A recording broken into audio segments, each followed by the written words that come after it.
말씀 안에서 함께 나눌 수 있는 시간 만날 수 있게 해주셔서 감사합니다. 오늘 본문의 말씀을 가지고 하나님 뜻에 가닿기까지, 하나님 뜻에 가닿기까지라는 제목으로 말씀을 좀 나누겠습니다. 설교자로서 항상 말씀을 준비할 때마다 늘 고민하는 영역 중에 하나는 적합한 단어입니다. 함축적인 의미와 여러 가지 의미들을 적절하게 표현해야 한다는 것은 늘 언제나 고민이 됩니다. 어제 본문의 말씀 묵상하다가 어떤 단어가 오늘 이 베드로의 삶의 여정을 잘 표현해낼까 하다가 떠올렸던 단어가 가닿다입니다. 자주 쓰는 단어는 아니지만 이 가닿다라는 단어는 두 동사가 합쳐진 겁니다. 하나는 가다와 닿다입니다. 가정을 거쳐서 어느 곳에 도달하게 되는 것을 우리는 가닿다라고 말하는 것입니다. 이 가닿다라는 면은 이런 맥락에서 우리 성도의 신앙의 현실을 잘 표현해내는 단어가 아닐까 싶습니다. 왜냐하면 우리는 하나님의 자녀라는 그 신분의 변화를 순간적으로 경험하게 됩니다. 예수님을 믿음으로 우리의 죄의 씻음을 받고 하나님의 자녀의 신분을 허락받죠. 그런데 자녀다워지는 시간에서는 점진적인 여정을 걷더라는 것입니다. 우리가 아이가 태어날 때 순간 이렇게 세상에서 생명을 가지고 태어나지만 그 뒤에 기고, 걷고, 뛰고 성장의 과정을 거치는 것은 점진적이듯이 말이죠. 하나님 자녀답게 성숙해가고 변화를 맛보고 무엇보다도 하나님 뜻에 참여하는 자로 세워져가는 과정들은 신자들 각 개인마다 그 속도와 과정은 다를 수 있지만 분명한 건 그 누구도 순간 이룬 자는 없다는 것입니다. 그러면서 우리는 가닿는 인생의 여정에 서 있는 것이죠. 오늘 사도행전 10장의 내용도 베드로가 하나님 뜻에 가닿는 이야기를 담고 있다 할 수 있습니다. 우리가 사도행전 전체의 맥락을 계속해서 말씀드린 것처럼 복음이 예루살렘부터 시작해서 각각의 경계를 넘어서 이방 땅끝까지 증거되는 이야기로 알고 있을 것입니다. 이런 맥락에서 볼 때 오늘 10장은 바로 이방인들에게 증거되는, 이방인들에게 복음이 증거되는 어떤 계기가 마련되는 전환점이 되는 중요한 장입니다. 이방 선교의 문이 열리는 시점이라는 것입니다. 이방 선교의 문을 공식적으로 여는 그 하나님의 뜻이 이루어지는 과정, 그 뜻에 가닿기까지 서로 전혀 무관했던 베드로, 아무 관련 없던 고넬료가 복음 안에서 어떻게 만나는지 이 이야기를 다루고 있다는 것이죠. 그 과정에서 우리는 복음이 예루살렘부터 사마리아까지 이른 뒤에 그 다음 경계를 넘어 이방으로 향하기 위해서 어떤 한계를 넘었어야 됐는지를 우리가 보게 된다는 것입니다.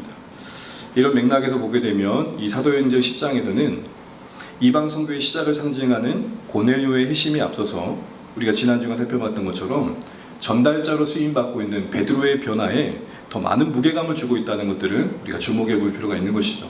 그 연장선에서 오늘 우리는 이 베드로가 이방인의 구원의 상징인 고넬료를 만나는 과정 속에서 어떤 한계를 뛰어넘으며 그 자리까지 가닿게 되었는지, 다시 말해 오늘 우리도 동일하게 하나님 나라의 복음에 참여하는 인생으로 쓰임받는 데 있어서 그 하나님 뜻하신 자리에 가닿기까지 어떠한 여정이 우리에게 주어지고 있는지를 말씀을 통해 비춰보면서 우리의 신앙의 현실을 바르게 이해하는 게 필요하겠다 싶습니다. 한 세 가지 정도의 여정이 좀 눈에 보는 것 같습니다. 첫 번째 보게 되면 환상이 무슨 뜻인지 속으로 의아해하는 베드로입니다. 이것은 달리 말한다면 하나님의 뜻을 바로 알기 위해 고민하는 베드로입니다. 여러분 17절 말씀을 보셨던 것처럼 환상이 무슨 뜻인지 속으로라고 되어 있죠. 그럼 환상을 체험했다는 것은 대단한 경험입니다. 그런데 베드로는 그 환상에 취하지 않습니다. 그 환상을 봤다는 것에 우쭐대지 않습니다. 여러분 어떤 신앙적인 신비적인 체험을 하게 되면 여러분 어떤 마음이 들 것 같으십니까? 아니 어떤 마음이 드셨나요? 아무도 경험해보지 못했던 같은 하나님과의 나만의 밀회, 어떤 그 희락, 뭔가 체험 속에서 여러분들은 어떤 마음이 들던가요? 자신이 좀 더 특별해지는 듯한 느낌 들지 않았습니까? 환상 그 자체는 우리를 그렇게 몰아갈 수 있습니다. 그런데 자칫 어떤 환상에 취할 수도 우쭐될 수 있었던 그 상황 속에서 오늘 베드로는 그것이 무엇을 의도한 것인지를 고민합니다. 그러니까 환상에 취하지 않고 환상 속에서 하나님은 나에게 무엇을 말씀하고자 하셨는가에 대한 이면에 숨겨져 있는 하나님 뜻에 더 관심을 갖고 있는 것입니다. 여러분 이것이 하나님 뜻에 가닿기 위한 아주 중요한 출발점입니다. 어떻게 보면 상식적이라 할 수 있을 겁니다. 우리에겐 하나님 뜻에 대한 우선된 관심이 있는지를 또 깊이 질문해 보게 되는 것이죠. 보통 우리의 인생을 요약할 때 이렇게 말하죠. 요람에서 무덤까지. 태어나면서 숱한 성장과 인생의 과정을 거쳐 무덤에 이르는 죽음에 이르기까지 우리 삶은 여러 여정의 시기들을 지나게 되어 있습니다. 우리는 부신자로 부름받은 삶을 살아간다고 하는 것은 그 각각의 시기가 어떻게 살아내는 것이 하나님의 사람으로서 합당하신지를 고민하는 삶이 되어야 한다는 것이죠. 성경적인 세계관으로 무장되는 것이라 말할 수도 있을 것입니다. 어떻게 하는 것이 하나님 뜻에 합당한가? 어떻게 하는 것이 하나님 뜻에 합당한 부모의 모습인가? 어떻게 하는 것이 하나님 뜻에 합당한 자녀의 자세인가? 어떻게 하는 것이 하나님 뜻을 이루는 자녀의 학생의 모습인가? 어떻게 하는 것이 나의 여러 가지 삶의 자리와 일터를 책임지는 신자다운 모습인가? 이런 하나님 뜻에 대한 깊은 고민이 있을 때에 우리는 하나님 뜻에 가닿는 그 뜻에 이르러 하나님께 영광 돌릴 인생이 될 수 있다는 것이죠. 거중만 신앙인이 아니라 뼛속 깊은 신자가 되기 위해선 이런 깊은 고민과 사색이 필요하다는 것입니다. 우리 신앙이 피상적인 이유는 깊은 이런 하나님 뜻에 대한 관심에 부재일 때가 있다는 것입니다. 문제가 잘 해결되고 삶이 평안하면 하나님에 대해서 알고자 하는 마음이 그리 크지 않습니다. 근데 여러분 그거 아십니까? 우리가 하나님을 사랑한다는 것은 다른 말로 말하면 하나님을 알고자 하는 것이라 할 수 있습니다. 여러분 누군가를 사랑한다고 하면서 그 사람이 사랑하는 대상이 뭘 원하는지 어떤 뜻을 품고 있는지를 관심 갖자 하는 건 자연스러운 거 아닙니까? 같은 맥락에서 우리는 우리의 신앙 현실에 오늘 베드로가 그 놀라운 환상의 어떤 그 자체에 취하기보다는 그 안에 남긴 하나님 뜻을 알고자 하고 그걸 통해 자신에게 전해주신 하나님의 뜻을 자기 안에 담아내고자 했던 그 마음의 의지를 우리도 좀 깊게 고민할 필요가 있습니다. 특별히 어떤 신앙적 체험을 하고 또 어떤 상황에 놓이든지 우리는 그 자체의 어떤 신비함에 취하거나 고단함에 무너지기보다는 그 어떤 경우에도 그 안에서 하나님께서 담아내어 내게 전하고자 하시는 이루고자 하시는 뜻이 무엇인지 더 깊이 볼 필요가 있습니다. 그럴 때 신자들은 일희일비하지 않습니다. 우리가 어느 때 일희일비합니까? 상황에 좌지우지할 때. 좋을 때는 세상 모든 걸 얻은 것처럼 살아가다가 또 감정이 다운될 때는 모든 걸 잃은 것 같죠. 다 잃은 게 아닙니다. 어느 때든지 여러분 허락하신 상황 속에서 담아내시는 하나님 뜻이 있다는 것을 믿고 이 상황을 통해서 하나님은 나에게 뭘 기대하시는가? 이 고난을 통해 또 이 기쁨을 통해 하나님 나에게 무엇을 주고자 하시는가? 이 하나님 뜻에 깊은 고민과 관심이 있는 신자들이 되시면 좋겠습니다. 하나님 뜻에 이런 고민이 있다는 것은 오늘 17절에 의아해함이 있는 것입니다. 이 의아해하다라는 표현은 헬라로 보게 되면 그 의미는 깊이 분석하고 비교해서 숙고하는 겁니다. 그러니까 그냥 겉으로만 생각하는 게 아니라 깊이 생각하는 것입니다.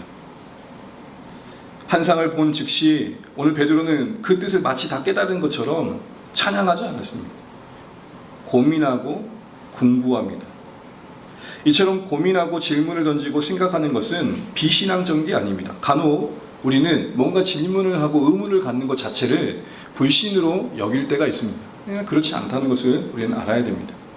오히려 이런 질문과 고민과 그리고 깊은 사색은 신앙의 더 본질에 우리를 더 다가가게 하는 여정이라 할 수 있습니다. 우리 보통 덮어놓은 거 믿는다 그러잖아요. 덮어놓고 믿는다. 그게 진짜 좋은 믿음 같지만 사실은 기독교적인 관점에서 보면 제일 무서운 믿음입니다. 덮어놓고 믿겠다는 건 다른 말로 무슨 믿음이에요? 내가 믿고 싶은 대로 믿겠다라는 거예요. 믿음이란 건 관계입니다. 관계란 건 대상이 있습니다. 대상이 있다는 것은 그 대상이 무엇을 기대하고 원하는지에 대한 이해 속에 이루어져 가야 되는 것입니다. 여러분 사랑에서도 사람들과 관계 속에도 일방적이라는 게 얼마나 무섭습니까? 이런 말을 할 때 제일 서로 당황스럽잖아요. 난 최선을 다했는데. 여러분 갈등 있는 분들의 이야기를 각자 들어보면 다 이런 말을 한대요. 나 최선을 다했다. 이건 뭘 말하는 걸까요? 최선을 다했지만 그가 무엇을 원하고 기대하는지에 대한 관심은 부재했다는 것이죠. 내가 누구인지를 몰랐고 그대가 진짜 누구인지를 몰랐다는 얘기일 것입니다. 사랑하는 주 안에 가는 여러분, 그럼 오늘 베드로는 깊은 사색에 빠져 있습니다. 하나님의 어떤 뜻을 붙들고 씨름하고 있고 상고하고 있습니다. 이게 우리의 신앙을 더 단단한 확신으로 인도하는 디딤돌이 되는 걸 아셔야 됩니다. 의심과 의문과 회의는 믿음의 적이 아닙니다. 성경의 수많은 인물들도 여러분 질문을 던지는 거 아십니까? 여러분 가만히 보십시오. 성경을 쭉 보다 보면 성경의 인물들도 하나님께 뭘 해요? 질문을 던져요. 질문을 한다는 건 뭐예요? 자신도 뭔가 답답하다는 거잖아요. 어떻게 해야 될지 모르겠다는 거잖아요. 모세 같은 경우에 소명의 과정에서 뭐라고 말합니까? 도대체 내가 누구이기에 하나님 제가 그 바로에게 가야 됩니까? 하박국은 뭐라고 합니까? 하나님 어째서 거듭 이렇게 말하면서 하나님을 향해서 시비를 걸도 따지죠. 이런 모든 질문이 하나님께 열려 있다는 것은 우리에게 오히려 더 큰 자유가 주어진 것입니다. 무슨 말이냐? 질문이 없다라는 것은 피상적인 지식에 머물고 있다는 것이고, 제한할 수 없는 크신 하나님을 이런 표현에서 양해를 구하면서 좀 들어주십시오. 답정너 하나님으로 만드는 것입니다. 그럼 답정너가 뭡니까? 답이 정해져 있는 너 아닙니까? 여러분, 우리 하나님의 어떤 공식과 우리의 기대 속에 가두는 것 자체가 하나님 그분을 답정너로 만드신 거예요. 하늘도 다 담아낼 수 없고 저 바다도 다 표현할 수 없는 하나님의 하나님 되심을 우리의 이해 속에 가두고, 우리 경험 속에 가두고, 우리의 기대 속에 가두고, 이게 다 뭐예요? 답정너 하나님을 만드는 거예요. 그러니까 대화를 하다 보면 참 속상할 때가 몇몇 있는데 이런 경우입니다. 넌 뻔하게 답이 뻔할 것 같아서 물어보지 않았어. 제일 답답해. 언제가 음식을 먹으러 갔는데 내가 주문하지 않았는데 짬뽕을 나왔어. 너 왜 짬뽕을 시켰어요? 목사님 항상 답이 정해져 있잖아요. 짬뽕. 내가 간짜장을 그렇게 먹고 싶은 날 짬뽕이 나왔을 때 여러분 그 기분 아십니까? 하나님을 우리는 답정너 하나님을 만들고 계시지 않은지 우리 스스로가 좀 돌아볼 필요가 있는 것이죠. 오히려 질문은 하나님을 하나님 되게 하시는 겁니다. 다 헤아릴 수 없고 예측할 수도 없고 측량할 수 없는 하나님을 늘 새로운 마음으로 만나가야 됩니다. 두 가지가 필요합니다. 하나님은 여러분과 깊은 관계 속에 하나님의 하나님 되신 익숙해진 면도 있어야 되지만 또한 낯서셔야 됩니다. 낯설어야 궁금하고 뭔가 그 신비감에 기대감이 생기는 겁니다. 하나님과 여러분의 관계가, 우리의 관계가 뻔한 관계가 아니라 이런 의문과 질문이 있고 늘 고민이 있어서 하나님을 새롭게 발견해가는 여정이 된다면 우리 신앙은 좀 더 풍미 있지 않을까 싶은 생각들을 해보게 되는 것이죠. 여러분, 간혹 어떤 분들은 이런 표현을 조금 오해하지 않고 들으십시오. 질린다 그러죠. 보통 음식에 질리면 새로운 걸 막 추가하는 분이 계시고 하고 그냥 먹는 분도 계셔요. 여러분 어떨 것 같습니까? 라면 하나를 먹을 때 대충 먹을까요? 뭔가 온갖 것을 넣을까요? 제가 좀 쉽게 질립니다, 음식에. 그래서 뭘 넣어요? 양파라도 더 넣든지. 왜 그럴까요? 풍미를 더하는 겁니다. 같은 라면을 먹더라도 좀 인생의 기쁨을 누리자. 뭐 이런 거 아니겠습니까? 여러분, 같은 신앙생활을 하더라도 뻔한 하나님, 그저 그런 하나님, 고만고만한 하나님이 아니라 헤아릴 수 없고 측량할 수 없고 예측할 수 없고 내 인생을 다 살아도 알 수 없는 하나님이심을 고백하면서 날마다 그 하나님에 대한 새로운 기대감을 고백하는 신자에게 하나님은 어떤 일들을 이루어주실까요? 상상만 해도 여러분, 우리는 정말 놀라운 여정을 걷게 될 것입니다. 신앙적 의문들이 그런 의미에서 우리의 공동체에서 자유롭게 나눠져야 될 것 같습니다. 정죄받지 않고 그 궁구와 의문이 오히려 자연스럽게 나눠지고 대려 그 질문이 격려받고 그 질문을 통해 답을 찾아가는 것이 당연하다고 말해줄 수 있는 공동체가 되어가야 되지 않을까 싶습니다. 특별히 이런 과정에서 우리는 주의해야 될 것이 몇 가지 있을 것 같습니다. 무엇보다도 지도자의 권위적인 분위기입니다. 저는 어렸을 때 신앙생활하면서 이런 말을 많이 들었습니다. 목사님한테 무슨 질문을 하지 마죠. 정말 그런 말을 많이 들었어요. 어떤 의미인 줄 알 것 같아요. 경고망도 하지 말라, 뭐 이런 말도 들었습니다. 그러나 여러분, 궁금한 게 있잖아요. 내가 생각할 때 그게 아닌 것 같은데, 또는 말씀이 진짜 궁금할 때가 있잖아요. 그럴 때마다 손을 들고 질문을 하면은 어떻게 됩니까? 감히 목사님 되시는 거 교육에 들어가요. 교육, 1:1 양육. 또한 우리의 신앙에 서로를 향해서 어떤 의심을 품는 것을 정지하지 않으시기 바랍니다. 어느 정도 믿음 되기까지 의문의 시간을 지난 거예요. 사실은 믿음의 또 다른 말은 이렇게 말할 수 있습니다. 의심이 거두어진 자리, 의심이 확신이 된 자리. 어쩌면 의심 없이 받아들이는 그 믿음은 부실할 수도 있습니다. 마치 자기는 다 온전히 믿는 것처럼 스스로를 착각하게 할 수 있습니다. 흔들림 속에 더 견실해지는 것이죠. 무엇보다도 공동체 문화 자체도 서로를 똑같이 만들려는 생각들을 조금 내려놓을 필요가 있습니다. 동질성은 너무 지나치게 가능하다가 획일적인 공동체가 되면 안 된다는 거죠. 여러분, 공동체에 1명, 2명, 3명, 4명 모인 수만큼 각각의 생각이 있는 겁니다. 여러분, 여기 40명이 모였으면 40개의 별이 있는 것이고 40개의 세계관이 있는 것입니다. 이게 진리 안에서 함께 조화를 이루는 것이 교회이지 40명 모두가 같은 별이 되어지고 같은 세계관을 품는 건 아니라는 것이죠. 더 나아가서 우리 자신에게도 너무 우리 자신의 신앙을 고집하고 있는 부분은 없는지, 여러분, 내 것이 전부라고 생각하는 사람 질문이 있을까요? 낯선 것에 대한 뭐가 있을까요? 경계가 있고 거리를 두고 싶은 마음이 있는 거죠. 좀 더 열린 마음으로, 제가 요즘 자주 표현하는 것처럼 좀 말랑말랑한 신자들이 되는 것, 이게 우리가 좀 더 질문 가운데 풍성함을 누린 신앙이 아닐까 싶습니다. 사랑하는 주 안에 가진 여러분, 한번 돌아보시죠.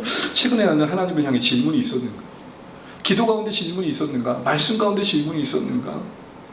살아가면서 하나님, 정말 하나님 살아계시다면 이 시대는 왜 이럴 수밖에 없을까요? 이 끊이지 않는 악과 고통은 도대체 무슨 문제인가요? 여러분, 여기에 누군가 물었을 때 적어도 깊은 사색 가운데 나온 여러분의 나눔에 답이 있으십니까? 불경건하게 어디 하나님을 향해 따져 덮어놓고 믿어, 그게 믿음이야. 그러지 마십시오. 흔들리며 갈등하고 의문을 품는 그 자리가 하나님이 진실하게 우리를 만나주시는 자리인 것입니다. 두 번째로 볼 수 있는 모습은 뭐냐면, 이렇게 의아해하는 베드로에게 하나님은 그리 친절하지 않으셨다는 겁니다. 제가 이런 표현을 쓴 걸 양해를 구합니다. 여러분, 쉽게 전달되기 위한 겁니다. 또 다른 말로 말하면 하나님은 발견될 듯 자신을 감추는 모습으로 오히려 나타나더라는 거예요. 아니, 이렇게 궁금해하면 떡하니 말씀해 주시면 좋겠는데, 문제지에 정답지 두시시 야, 이게 답이야 라고 하시면 좋겠는데, 마치 보물찾기 하듯이 우리 고등학교 친구들 이런 말을 많이 했어요. 제가 뭔가 과자를 먹고 있으니까 이렇게 너 좀 주라 그러잖아요. 그때 내가 조금씩 줬더니 너 이렇게 찔끔찔끔 주냐. 하나님이 우리 인생에 뭔가 찔끔찔끔 뭔가 보일 듯 말 듯하게 인도해 주실 것 같아요. 오늘 보십시오. 하나님의 의중을 궁금해하는 베드로에게 하나님은 숨가꼭질을 하십니다. 다시 그것은 점진적인 하나님의 인도하심의 섭리였습니다. 환상의 뜻은 이거다라고 학습지, 답안지 보여주듯 명확하게 보여주진 않으셨지만 하나님은 그대로만 두진 않으셨습니다. 적시에 그 환상의 뜻을 고민하고 있는 그때에 마침 그 환상이 뭘 의미하는지 그 실체가 될 만한 사람들, 실마리를 풀 만한 사람과의 만남으로 연결지으십니다. 당장에 그 만남이 그렇게 궁금했던 이 환상의 의미가 무엇인지를 선명하게 말하는 건 아니었으나 적어도 직접적인 답이 되는 건 아니었지만 분명한 건 그 직접적인 답을 향해 가는 계기는 되었다는 것입니다. 뭘 보여주십니까? 하나님께서는 분명 명확하게 말씀하지 않고 숨어 계신 듯 하지만 그렇다고 고민하고 있고 질문하고 있고 의아해하고 있는 베드로를 그냥 두고만 보시지 않는다는 것입니다. 때를 놓치지 않고 필요한 실타리를 주셔서 풀어가게 하신다는 것이죠. 특별히 여러분 17절 보시게 되면 베드로가 깊이 생각하고 있는데 성경이 이런 표현을 쓰고 있습니다. 마침. 여러분, 성경의 이 마침이라는 것은 기본적으로 우연을 말합니다. 그런데 더 맥락의 의미를 보면 이렇습니다. 우연을 가장한 섭리.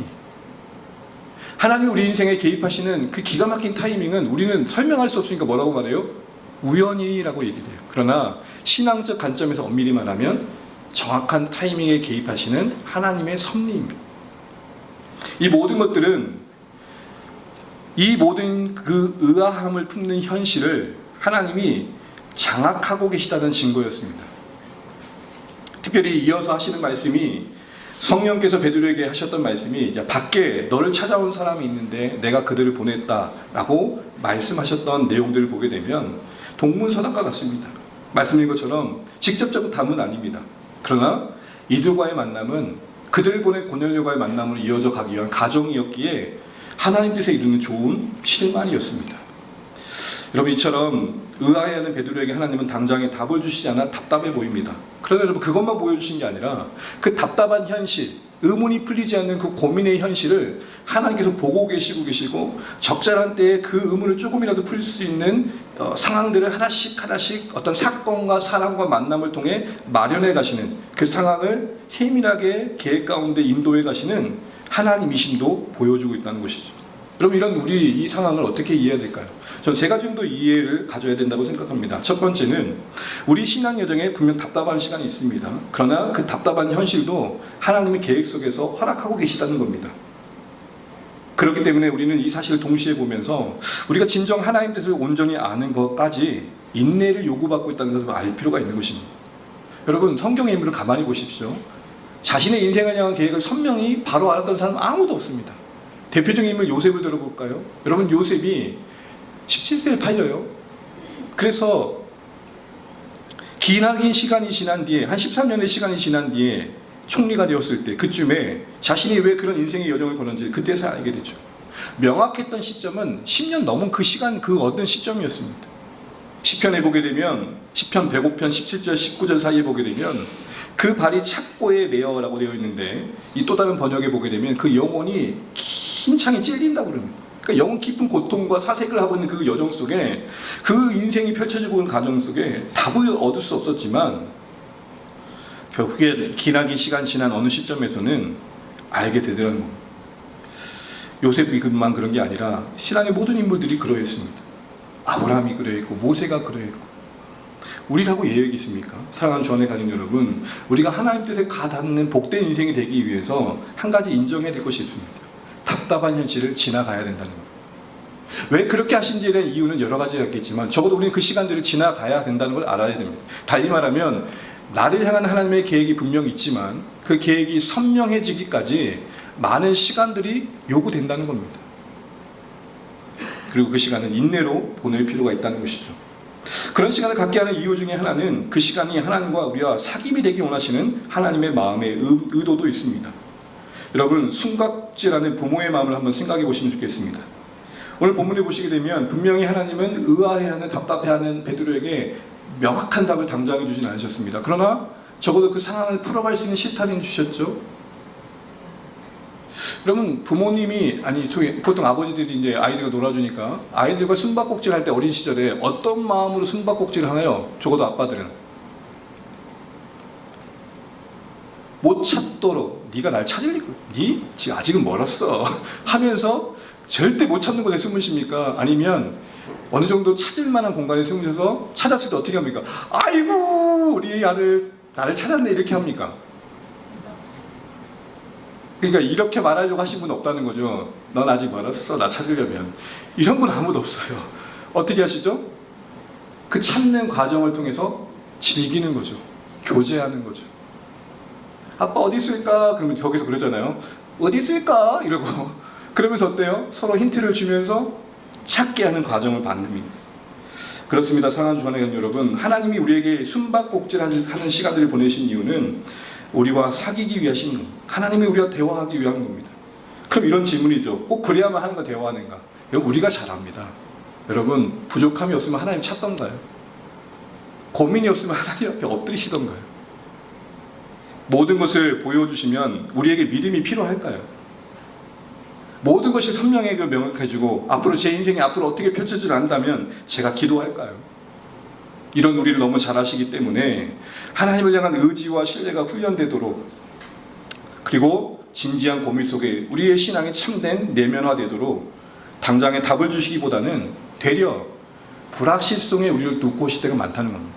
그때 우리는 이 하나님의 불확실성이 하나님의 우리를 향한 거절이나 방치나 반관으로 여겨지는 게 아니라 이 긴 골짜기 같은 답답한 시간들을 통해서 하나님 나에게 더 궁금함을 만들고, 그래서 하나님이 나의 신앙 삶의 영역에 더 간절히 찾아들도록 하셔서 하나님이 나의 하나님 되게 하시는 역설의 상황으로 써가신다는 것들을 우리는 깊이 생각해 볼 필요가 있는 것입니다.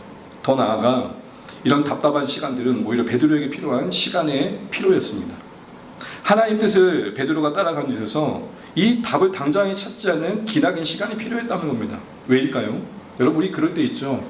하나님 뜻을 알게 해주십시오 라고 기도했는데 아는 게 두려울 때가 있죠. 차라리 아직은 알지 않는 게 좋겠다.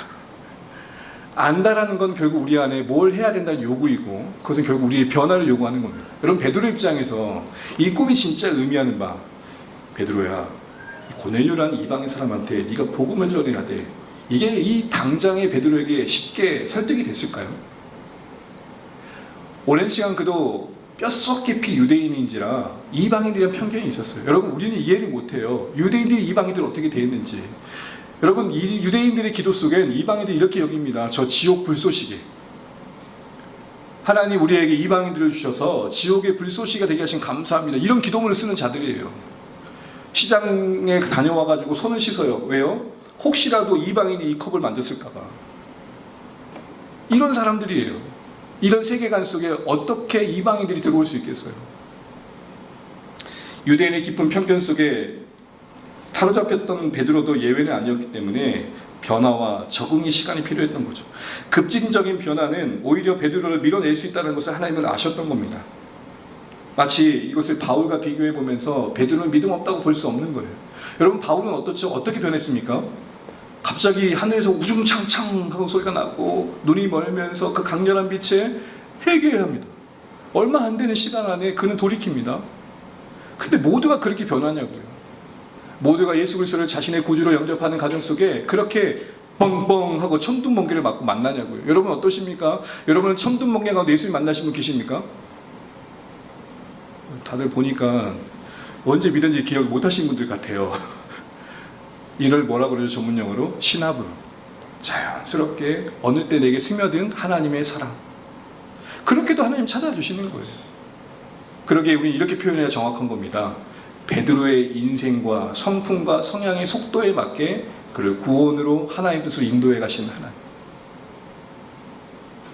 하나님이 우리 각자의 인생의 속도에 맞게 우리를 하나님 뜻에 이르도록 관여하고 계시고 주장하고 계신다는 것을 잊으시면 안 됩니다. 그러니 지금 이 시점에서 당신은 왜 그러세요라고 감히 어느 누구도 서로를 향해서 말씀하시면 안 되겠다 싶은 생각을 해보게 되는 거죠.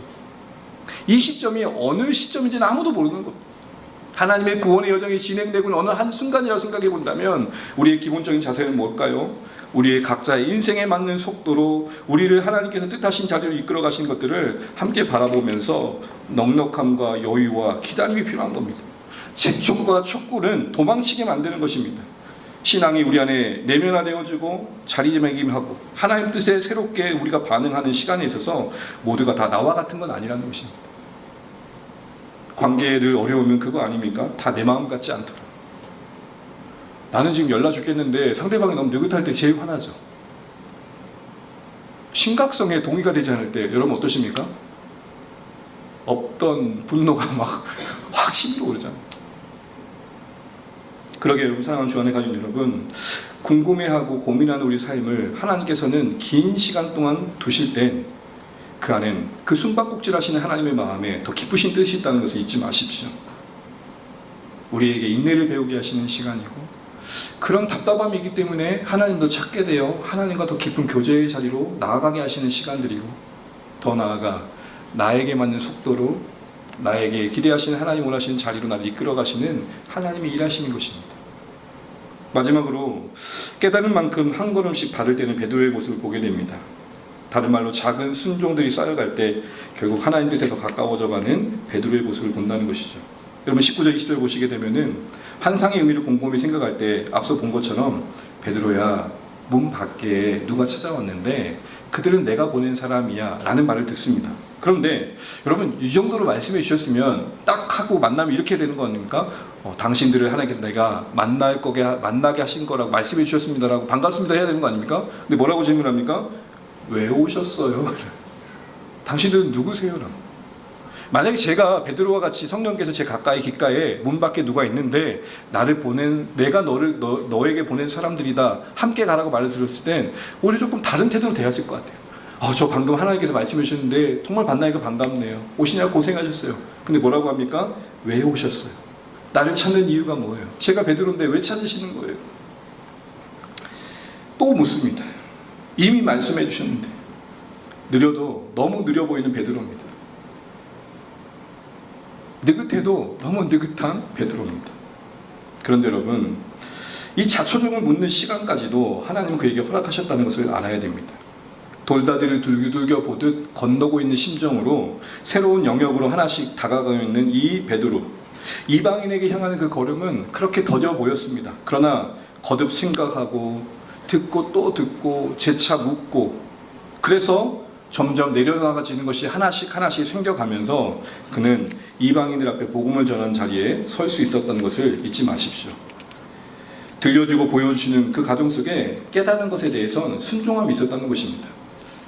그러니까 베드로도 다 이해한 건 아니지만 그래도 그때그때 이해한 범위 안에서는 순종을 했고, 그런 작은 순종들이 결국 연결고리가 되어져서 하나님이 뜻하신 자리까지 가는 과정이 됐다라는 거. 이게 오늘 우리가 묵상하는 겁니다. 그래서 23절을 보실까요? 23절 같이 한번 읽어보겠습니다. 23절 시작. 베드로가 불러들여 유숙하게 하니라.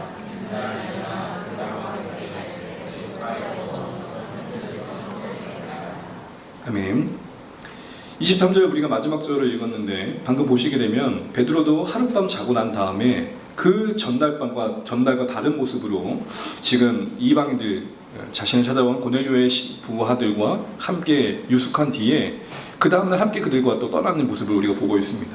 여러분, 문 밖에 있던 그들이 베드로의 집 거하고 있는 곳에 같이 유숙하는 건 놀라운 순종이었습니다.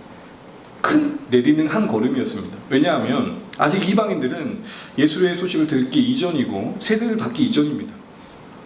또한 베드로 입장에서 이방인들과 지금 이거 대화하는 것 자체만으로도 위법이에요. 얼굴을 마주보고 있는 것만으로도 그 당시의 기준으로 보면 법을 어기는 거라고요. 베드로의 위치상 그 법을 어긴다는 건 상당히 부담되는 겁니다. 그럼 제가 합동교단에 속해 있는 목사입니다. 목사로서 여러분 이 주안의 교회 단임 목회를 하고 있지만 노예 한 구성으로서 노예가 말하고 있는, 교회 헌법이 말하고 있는 법을 아주 무시할 수 없는 겁니다. 그걸 조금이라도 내가 거스렸을 때는 그걸로 인한 어떤 해와 벌을 받아야 된다는 측면이 있는 것이 부담이 되는 거죠. 그게 이유가 있고 마땅하다 하더라도요. 그러니까 항상 지혜가 필요하고 분별이 필요한 거죠. 베드로 입장에서도 여러분 지금 이 시점에 이방인들을 만나고 교제하고 심지어 그를 재운다? 이건 너무 큰 도전이었습니다. 그걸 해내고 있어요. 왜요? 적어도 지금 이 시점에서 베드로는 이들을 유숙하게 하는 데까지 마음이 열려 있는 겁니다. 그런데 그것도 참 잘하는 건데 그 다음날 그들을 그냥 보낸 것만이 아니라 그들과 같이 갑니다. 고넬료의 초대에 응하기 위해 걸음을 옮깁니다. 욥바에서 그리어 발걸음을 뛰게 된 겁니다. 여러분 욥바 하면 생각나는 인물 없으십니까? 욥바 하면 생각나는 인물 없으십니까? 구약의 한 인물, 요놈의 나가 문제야라는 그 선지자 요나. 요놈의 나가 문제야가 요나예요. 요나가 문제였잖아요. 열리지 않는 그 강박한 마음이. 아수르를 가서 복음을 전하고 있는데 욥바에서 요나는 어디로 가죠? 정반대인 다시스로 간단 말이에요. 그런데 같은 욥바에서 이방인이 있는 베드로는 이방인이 그곳으로 가이사를 향하고 있는 거예요. 같은 장소에 대조된 모습을 우리가 보게 되는 거죠. 베드로 당시 관점에서 분명 고넬료의 초대에 응하는 것, 거기서 뭔가를 전한다는 것 자체는 유숙하게 한 것 이상으로 까다로운 요구였습니다. 왜냐하면 이거는 마치 당시 기준을 보자면요, 이단 되기로 결정한 거예요. 제가 여러분 이해를 돕기 위해 드린 말씀이니까 양해해 주십시오. 제가 지금 다음 주에 신천지 이 예배당에 가가지고 설교하게 됐다라고 여러분들 말씀드리면 여러분 저를 어떻게 보시겠습니까? 저기까지 돌았나 그러신 거 아닐까요? 뭔 소리예요? 그럴 거 아니에요? 그것과 같은 거예요. 지금 제가 고넬료 앞으로 갑니다 라고 하는 게 그 이상의 이야기였다고요. 그런데 그 까다로운 요구에 베드로가 응하고 있는 거예요. 여러분 보세요. 온 손님들을 머물게 하는 것도 잘한 거예요. 그러나 그것도 대단한 순종이 필요했어요. 어느 정도 열렸으니까 하는 일이었어요. 그런데 그 다음날 어떤 마음이 더 들었는지 베드로는 고넬료가 있는 곳으로 가게 됩니다. 그리고 또 그 다음 가기 때문에 고넬료를 만났고, 그리고 가서 복음을 전하게 됐고, 하나님께서 성령이 그들 가운데 임하시고 역사하신 것을 보게 되고, 공식적으로 베드로는 이방 선교의 문을 여는 하나님의 뜻의 자리에 거의 서게 됩니다. 교회사적인 역사의 결과를 만드는 그 과정에 이 베드로의 한 걸음 한 걸음 한 걸음 한 걸음이 있었다는 사실들을 보게 됩니다. 분명 작고 느린 보폭이었지만 이방에 대한 편견을 넘어가는 그 과정이 참 많은 시간이 필요했지만 어느새 하나님께서 뜻하신 이방인 앞에 복음을 전하는 자리에 서 있습니다. 여러분 우리도 마찬가지입니다. 비록 느려 보여도 묵묵히 한 걸음씩 걷다 보면 여러분 자신에게서 어느새 변한 모습을 보게 될 것입니다. 우리가 하나님 뜻에 닿는 것은 갑자기 대단한 사람이 되는 게 아닙니다. 이 예배 마치고 돌아가는 그 순간에 여러분 가족들한테 가가지고 안 하던 애교를 부리는 게 아니에요. 아이고 축복한다 하던 대로 하세요. 갑자기 변하는 게 아니에요. 어느새 내 마음에 자리매김하고 유숙할 수 있도록 마음을 내어주고 공간을 내어주는 건 자연스러운 거였습니다. 근데 그 자연스러움이 그 누군가에게는 겁나게 늦어 보이는 거예요. 아이들을 기를 때 항상 주변에 자녀를 양육하는 분들의 이야기를 들어보면 꼭 우리 아이는 좀 말도 너무 늦게 하는 것 같고, 걷는 것도 정말 늦게 걷는 것 같고, 행동하는 것도 좀 느려 보일 때가 있잖아요. 그러나 각자의 속도대로 성장해 가고 있는 우리의 변화도 그러하다는 것입니다. 오늘 그 가정에 베드로는 작은 순종이 있었다는 걸 보여주는 겁니다. 사랑하는 전해거든 여러분, 그렇기 때문에 정말 우리가 하나님 뜻에 가닿는 복된 자리에 서기 위해서 우리가 다시 각오해야 될 건 뭐죠? 그때 주신 것에 순종하시기를 주의 이름으로 축복합니다. 오늘 주신 하나님 말씀에 순종하다 보면 어느새 그 자리에 서 있는 겁니다. 어느새. 베드로가 그 고넬료의 초대에 응하는 그 여정을 걸을 때 다 이해했을까요? 아니요, 아직도 온전한 이해는 아니었습니다. 그러나 허락하신 것만큼, 이해한 만큼 따르고자 했을 때 그 다음 문이 열리더라는 겁니다. 이제 말씀을 맺겠습니다. 사랑하는 주 안에 가진 여러분, 오늘 본문에 보신 것처럼 베드로가 변화되어 오던 과정, 다시 말해 하나님 뜻하신 그 자리까지 닿기까지 우리는 그 과정을 살펴봤습니다. 하나님은 베드로에게 정답을 주지 않으셨습니다. 그를 점진적으로 인도하셨습니다. 그 과정에서 베드로를 준비시키셨습니다. 베드로의 그 성품과 유대인으로서의 그 독특함을 고려하셔서 답답해 보이나 그 느린 시간들을 하나님께서 허락하셨고, 그것이 베드로에게는 영글어가는 시간이었습니다. 비록 더뎌 보였지만 하나님은 그 모든 것을 세밀하게 계획하신 그 뜻 안에서 진행시켜 가셨습니다. 베드로에게 맞는 속도로 하나님 뜻에 가닿도록 그의 삶을 점진적으로 이끌어 가셨습니다. 그 더딘 보폭은 실패가 아니라 하나님의 세밀한 주권에 따르는 여정이었습니다. 우리는 이거를 볼 줄 아셔야 됩니다. 그리고 그 여정 가운데 있는 우리 당사자인 우리 자신은 베드로의 모습을 본받아야 됩니다. 베드로도 그 과정 속에서 거듭 생각했습니다. 게으르지 않았습니다. 반복적으로 듣고 또 듣고 고민했습니다. 나와 무관한 일이라고 아예 관여하지 않았습니다. 내버려두지 않았습니다. 마주한 그 현실을 어떻게든 소화해내려고 애썼고 재차붙고 그 과정 속에서 실타리와 같은 사람들과의 만남과 사건들을 통해서 순종을 이어갔습니다. 그때 비록 느린 폭폭일지라도 점점 그는 시야가 열리고 마음이 열려서 하나님 뜻하신 이방인 섬기는 자리까지 갈 수 있었습니다. 그 과정에 그 나름대로의 뿌리 깊은 유대인으로서의 편견이 있었고 그의 습성이 있었지만 그렇다고 아주 고집부리며 그 자신을 고집하지 않았습니다. 그러게 여러분, 이런 작은 결론을 좀 내리고 싶습니다. 우리는 변화를 얘기하면 얼마나에 신경을 씁니다. 양적 측면을 강조할 때가 있습니다. 넌 얼마나 변했어? 여러분, 이거는 되게 하위 수준의 평가입니다. 얼마나 변했냐는 것은 어제에 비교해서 오늘이 더 대단해 보인다고 할 수 있을 것입니다. 그런데 여러분, 살아갈 우리의 인생의 날들은 어마어마합니다. 무슨 말입니까? 이때 쌈박하게 한번 변했다, 이게 중요한 게 아니라 그 변화가 현재형이냐가 중요합니다. 얼마나 변했냐보다 더 중요한 것은 제가 생각할 땐 지금도 변하고 있느냐가 중요합니다. 우리의 머리가 백발이 되어 호흡 한번 멈추고 나면 죽음 앞에 머물 그 순간 그 앞에까지도 우리는 끊임없이 질문하고 고민하고 은혜를 구하면서 최대한 이 땅에 있는 동안 하늘에 가까운 자로 살아가기 위한 애씀이 필요합니다. 그럴 때 겸손합니다. 그럴 때 주변에 어느 누구가 내가 보다 더 낫다는 생각을 할 수 없습니다. 질문을 한다는 것은 내가 보이는 것입니다.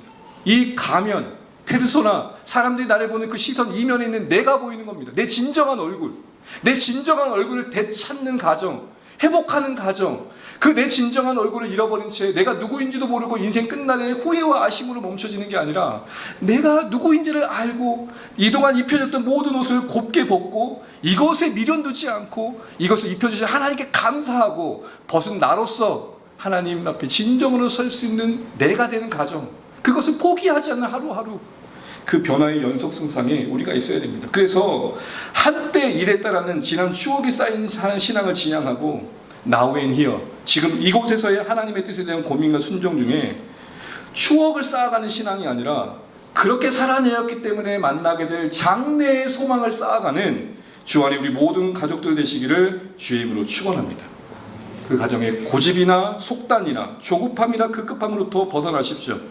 계속 묻고 고민하고 일어선과 넘어짐을 반복하면서 신압으로 어느새 달라져가는 내 모습에 감사하고 서로를 격려하고 함께하는 소망의 여정을 걸어간 일에 동행자가 되어주는 우리 주안의 복지 될 수 있도록 오늘의 말씀 앞에 진실하게 반응하시는 우리 모두 되시기를 간절히 소망합니다. 네.